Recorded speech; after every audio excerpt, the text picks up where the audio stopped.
Hi everyone, Sports Guy Show is here, also known as Shaked Bartal.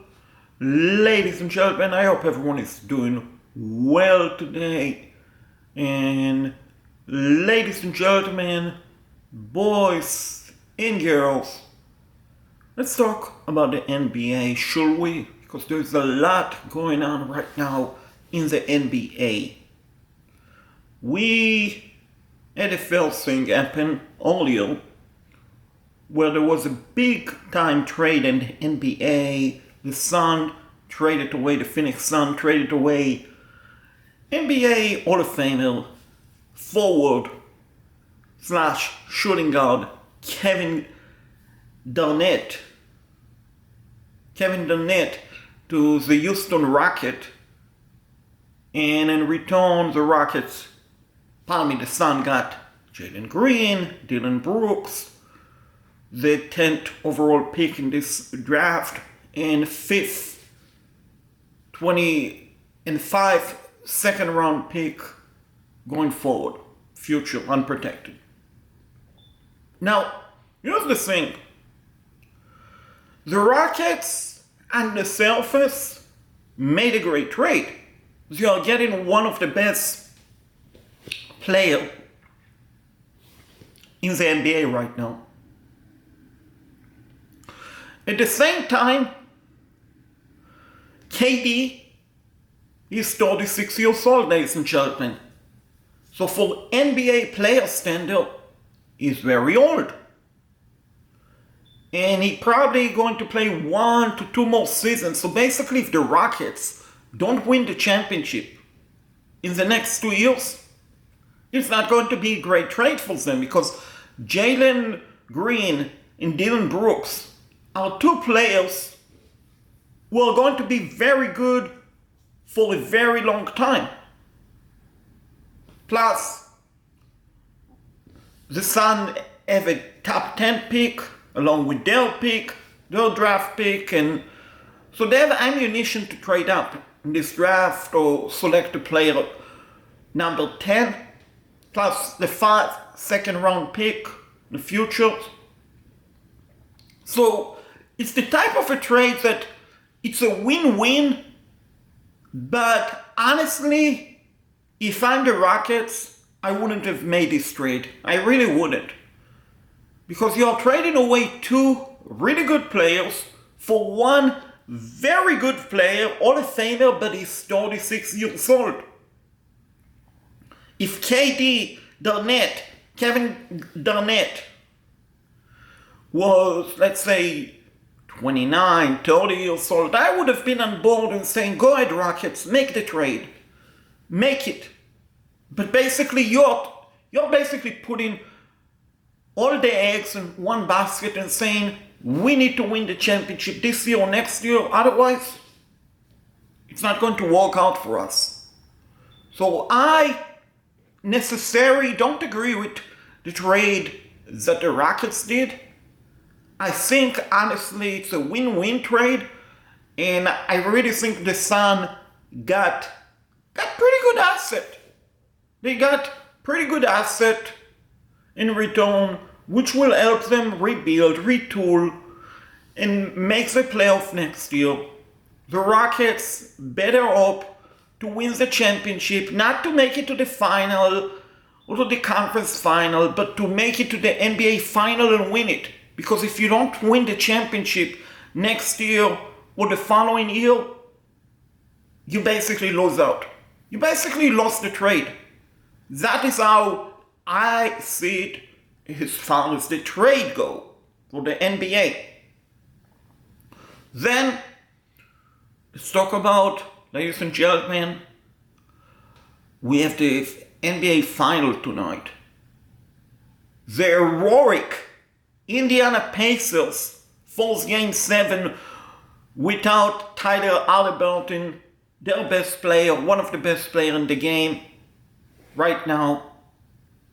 They are taking the Oklahoma City Thunder, which, fun fact, whoever wins this game tonight, Game 7, will become the first team, ladies and gentlemen, to ever win NBA championship. Neither the Thunder Neither the Pacers have ever won the NBA championship. So it's a great story to see one of them winning. Now, here's the deal. The Thunders are playing at home. They have Shai Gilgeous-Alexander, one of the best players in the NBA right now. They have a very good team. But here's the deal. Something about the Pacers, this playoff, ladies and gentlemen, it's basically like teams that you expect them to lose, and then all of a sudden they come and win.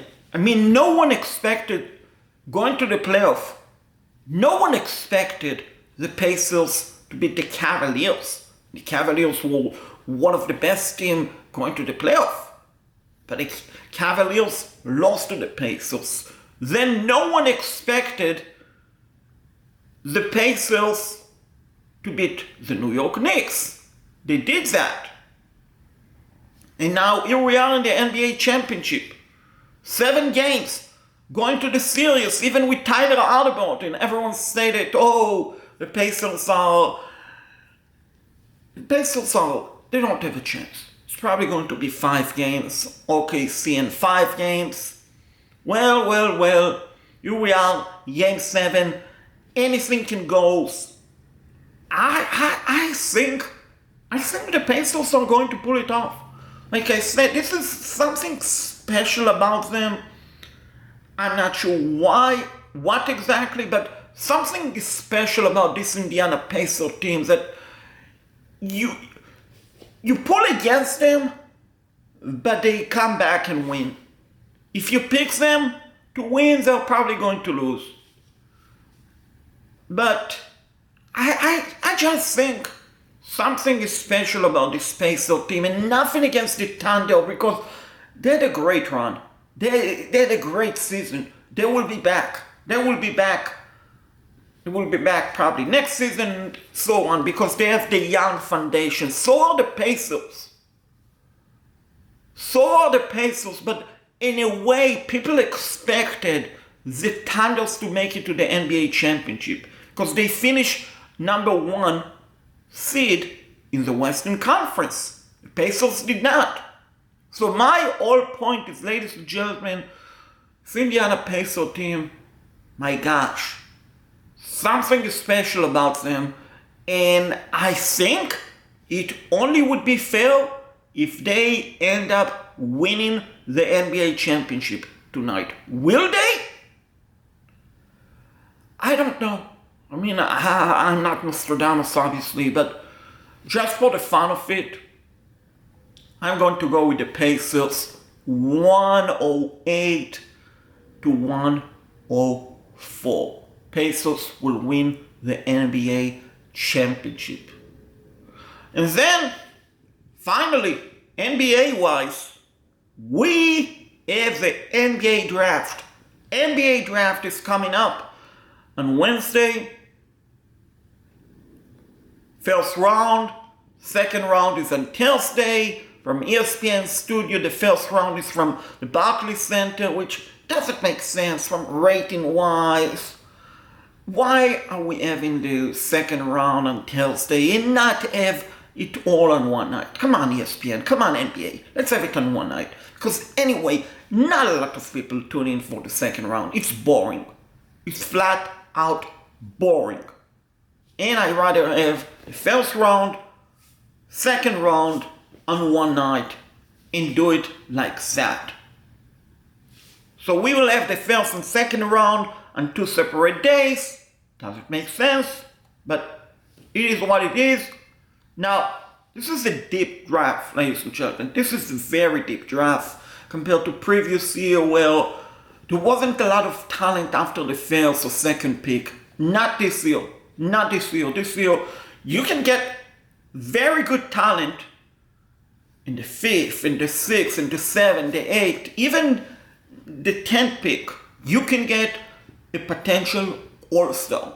Now, we know, unless something crazy happen, which, let's be honest, anything can happen.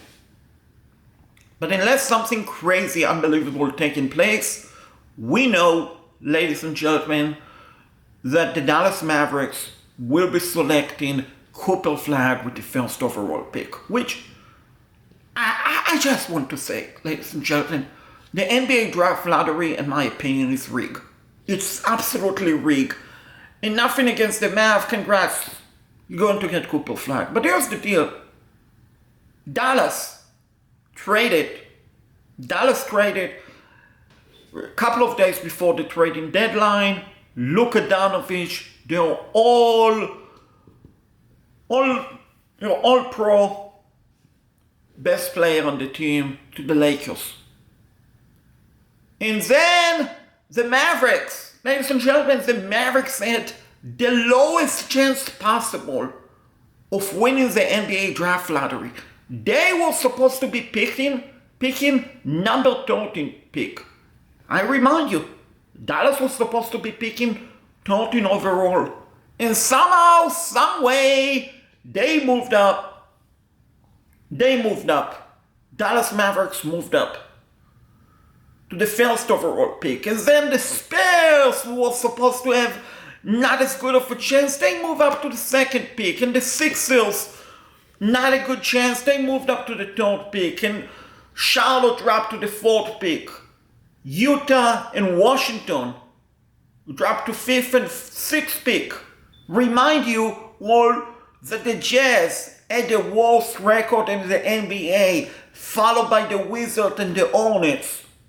And all of a sudden, a team in the Dallas Mavericks, ladies and gentlemen, a team in the Dallas Mavericks who basically had no chance of winning the NBA draft lottery, win it? I'm wondering why. And then a couple of years earlier, when the Spurs basically needed a superstar, they got the chance to draft Victor Odemeyer. And then years earlier, when New Orleans got the team from Charlotte, guess who got the first overall pick to draft Anthony Davis? No, not Charlotte Hornets, but the New Orleans Pelicans, Anthony Davis. So my opinion is the NBA draft lottery system is rigged, absolutely rigged. Because here's the deal, if you want to make the NBA draft lottery real and genuine, then don't all the separate draw that only some certain of media members can watch it. Let's have one draw, everyone can watch it together at the same time. Let's not have a secret draw. I mean, come on. If you want us to believe that the NBA draft lottery is real, let's have one draw, everyone watch the result at the same time. We don't get media members, regardless of which team they cover, to go into a secret room without their cell phone and they get to watch the result earlier. No. Because if you do that, NBA, this smell like, feel like rig. And that is not something that should take in place in the NBA. Absolutely not. We should not have that in the NBA. If it's real, if it's genuine, let's have a real NBA draft lottery where we get to watch the result, all of us, at one time. Not exclusive result that media members can watch it earlier. No. We need a result of the NBA draft lottery showing to all of us at once, at one time. So the NBA draft lottery, until they fix that, it's rigged. So congratulations, Dallas Mavericks. You traded away Luka Doncic to the Lakers, and you got the chance to draft Cooper Flag. Coincidence? I don't think so. So Dallas is going to draft Cooper Flag. So basically the draft starts from the second pick onward. Will we have trade? Will not? How busy will the first round pick be? How busy will the lottery draft be? Will we have surprise picks or not? I'm really looking forward to that. And I will keep you guys updated on what is going on regarding the NBA draft, lottery, and all of that. I might do a special show, NBA draft lottery on Wednesday night. We'll see.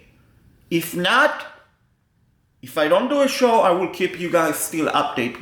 We should wait and see. So let me know, ladies and gentlemen. Let me know what you think of my championship prediction. Will I be right? Will I be wrong? Leave me a comment down below. Right here. Down below. Make sure to subscribe right there. That is where you subscribe. That is where you turn on the bell notification to never miss out when I'm going live again. Let me know, ladies and gentlemen. Let me know, ladies and gentlemen, what you think of the NBA draft lottery. Is it rigged? Is it not? What do you think of the trade between the Rockets and the Sun? Let me know. Let me know. Subscribe. Turn on the bell notification. Smash the like button. Leave me a comment. And I will see you guys in my next video. And with that, the Sports Guy Show is always signing off.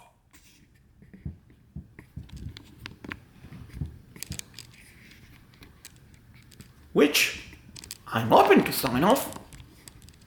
But now, the Sports Guy Show is signing off.